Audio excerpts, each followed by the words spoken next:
Hello, everybody. My name is Eitan Rosenblum from ASCAP. We have with us Gretchen Peters here. So you've lived all over the place, but for the last 25 years, you've been in Nashville. I have, yeah. So can you tell me, what is it about that town that breeds such a compelling brand of song?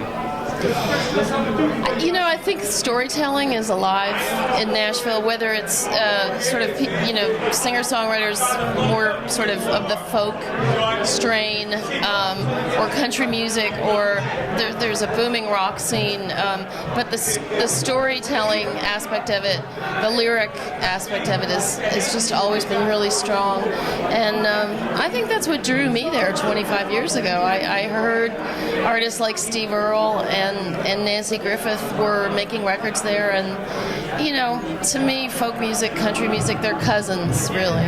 You met success both as a songwriter and as a performer. Were those two sides of your career always there?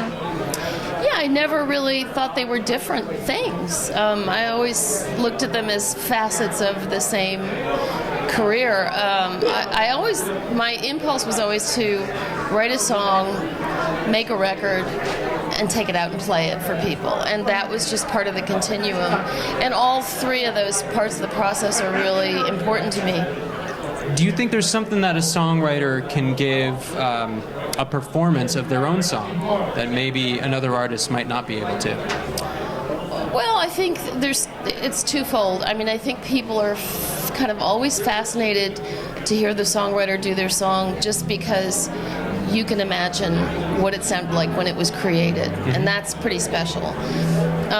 But I think the other thing is the reading that, not to denigrate or downgrade what an artist can do, the right artist can do with a song, because I have songs I've written that I feel like sort of belong to the artist who recorded them more than they do to me. But I think that the reading that you get from the songwriter is sort of more intrinsic to the song and more vital to the song in the form that it was created. So do you feel that way about Independence Day or the Martina McBride song? That's a tricky one. I'm going to do that tonight, and I actually stopped playing it for about a year because I couldn't. I'd been playing it the same way for 20 years. It's now 20 years old this year. Wow. And I had to stop because I just couldn't find anything